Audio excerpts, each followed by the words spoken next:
Magandang araw mga kaibigan.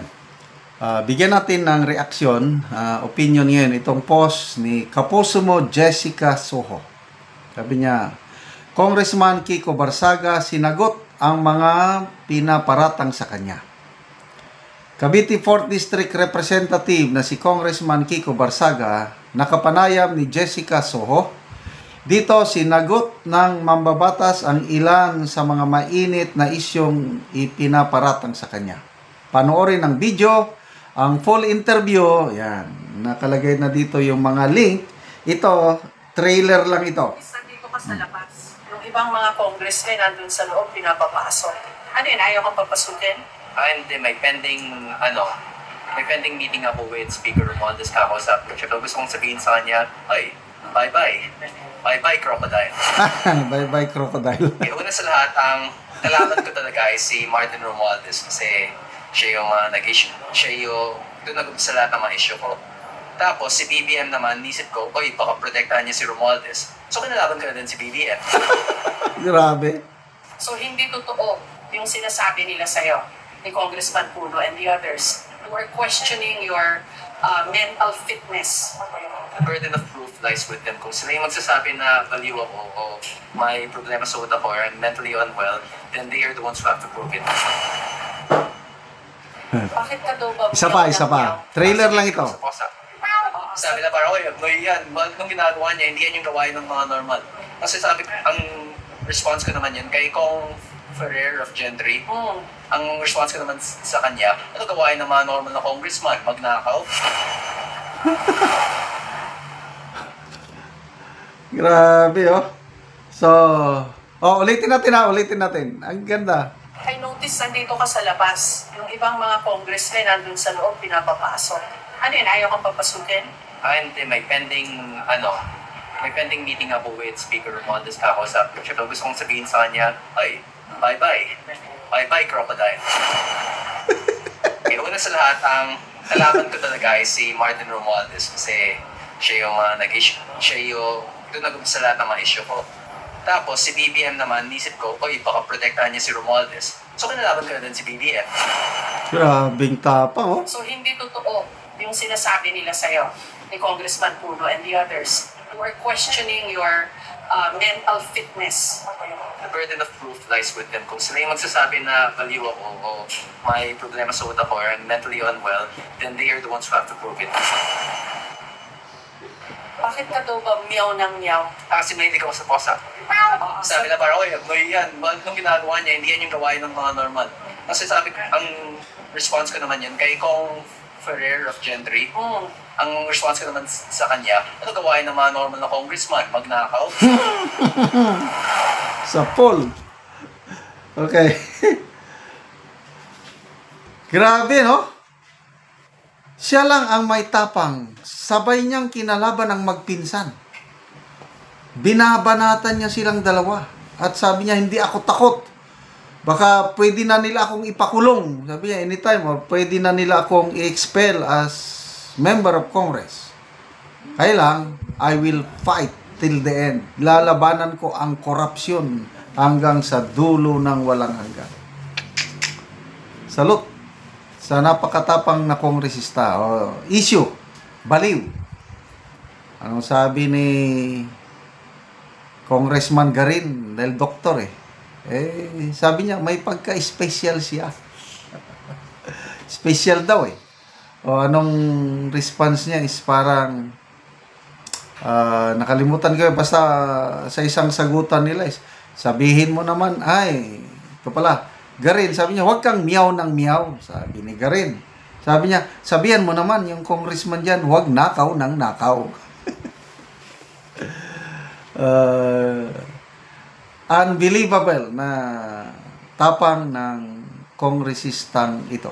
Okay, yung state of mind. Nababali na daw In a way, okay, there's truth to it na nababaliw na, but nababaliw na para sa ikakaganda. Kasi suicidal na siya Inamin naman niya na political suicide yung ginagawa niyang paglaban kay Romualdez at kay PBBM, political suicide. And Only crazy people can do it like me. Ay, namin yan. Kaya lang yung baliw na yung as in baliw na may diferensya sa pag-isip, I don't think so. Weird lang siyang lumaban. Yung nakikita natin na problema ng bansa, nakikita rin niya. Yung problema sa korupsyon. So tayo, parang wala tayong magawa. Dahil wala tayo in power eh. Defenseless tayo, helpless. But siya, hindi.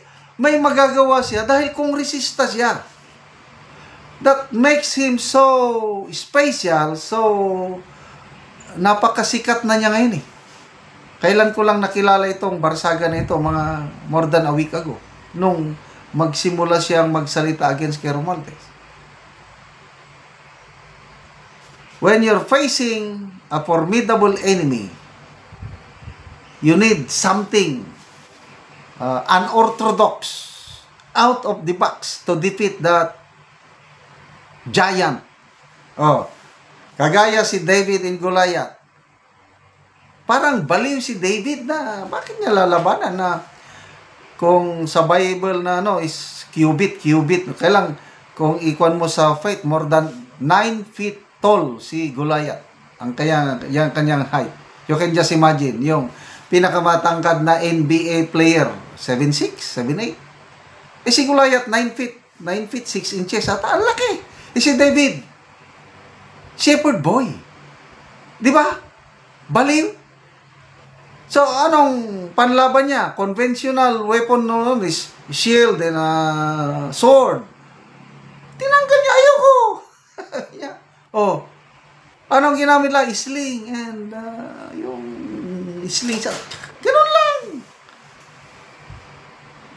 Oh. Ngayon, napatumba niya si Romualdez dahil sa kanyang kabaliwan. So, sino pa ang kanya ito? The fight, sabi nga niya is, we have not yet won over Romualdez. Hindi pa tapos ang laban.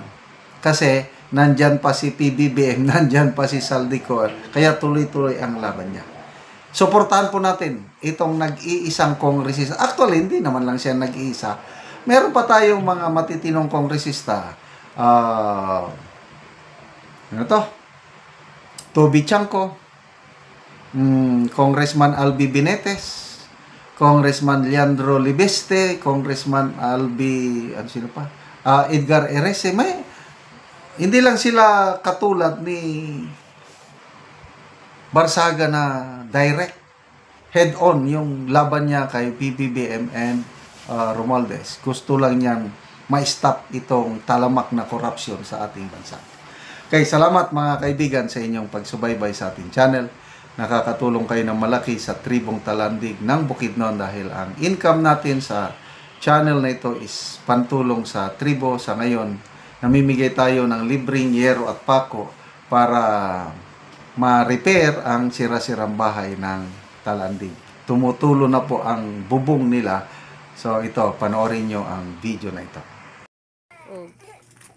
Karon mo na niyang mataga og yero si kuya.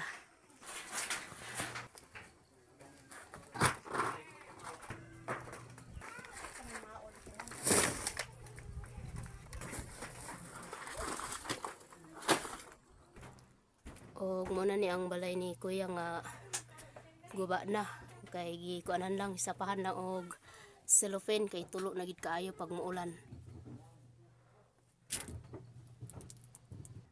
So gikabira na lang og cellophane. Diri ni sa ilang higdaanan sa sulod. Og so mao pud ang diri sa ilang abuhan. Kung mo tulo o kung muulan mo tulo na gid kaayo kay So mga dagko na gyud ang mga So karon kuya, pila na dayon katuig imong balay nga gaulanan na o silopin na lang ang imong gisapa?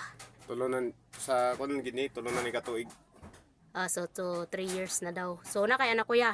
Na Sige. ay, ako nagpasalamat gid ko sa Ginoo nga tagaan kog sin. Makatop na gid ko mapulian na ning mga guba ng asin.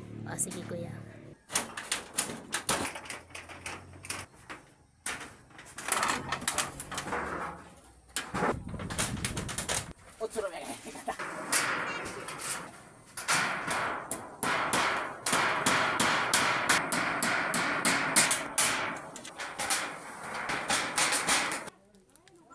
karon na humana gyud og atop ang iyang balay wala na gyud tulo. So makita gid nato ang nindot na. Salamat gid sa Ginoo nga nakatop na gid ko. Bago na gid kaayo akong sin.